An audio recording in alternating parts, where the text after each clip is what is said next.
A Missouri man hopes to walk out of prison today after serving nearly 2 decades for a murder he did not commit.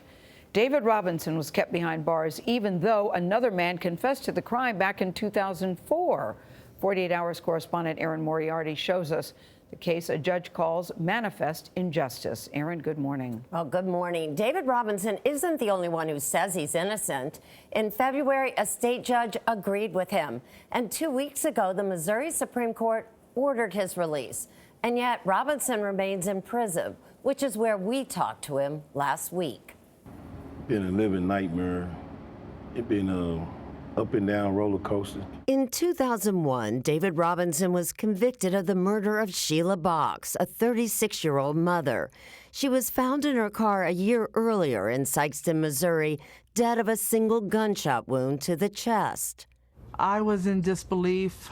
It changed my world forever. Sheila Box's daughter was 17 when she lost her mom. I have memories of dancing with her in the living room. She was extremely beautiful, loving and caring. Police believed Robinson, who had a history of drug crimes, shot Box during a drug deal. That bothered me more than anything, to be wrongfully accused for killing a woman. But there was little to tie Robinson to the murder. No physical evidence, just one eyewitness, Albert Baker, a paid police informant who claimed he saw Robinson shoot Box at this busy intersection. Filmmaker Steve Turner is working on a documentary about the case. There's no 3 or 4 witnesses that saw him shoot her. There was nothing. Just one guy that had a crazy story, and bam, he's gone. There was also an inmate who claimed that Robinson confessed to him when they shared a cell. Charlie Weiss is Robinson's attorney. Turns out he was never in the same cell with David Robinson. And the prosecution put him on the stand, even though they knew he had never shared the same cell.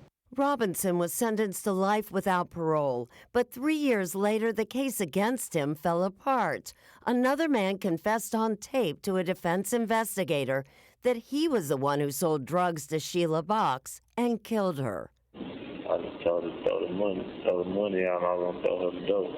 Romance Mosby says he panicked when he saw she had a gun.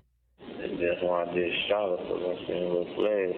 I was walking up to it, and she just ready to go on. That's why I shot her. In 2009, Mosby took his own life, and Robinson remained in prison, even though by then, both witnesses who testified against him admitted they had lied.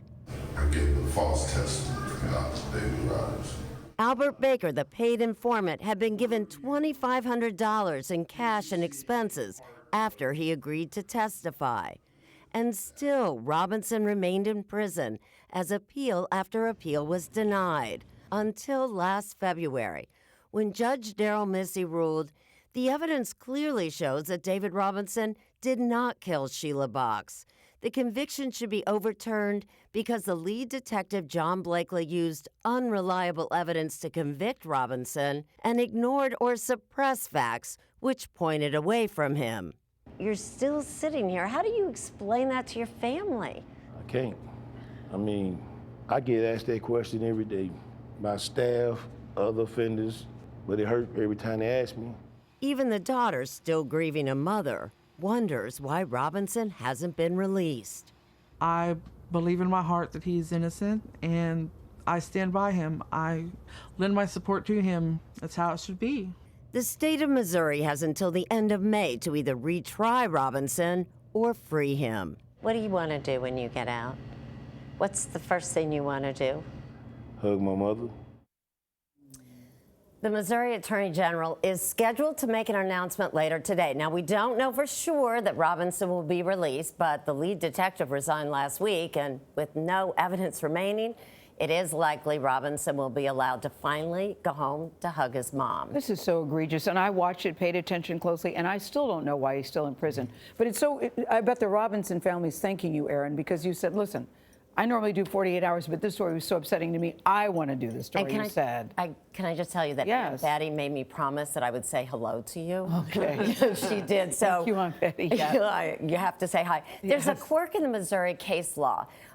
If you are facing life in prison, if you're not on death row, actual innocence does not give you a habeas. Wow. If you can't prove that you have a constitutional violation at trial, David Robinson could have spent the rest of his life in prison, even though everyone knew he was innocent. But you point out no physical evidence, None. even the victim's family, and the guy said a crazy guy with a story. Two paid, well, one was paid, right. but both snitches. That was it.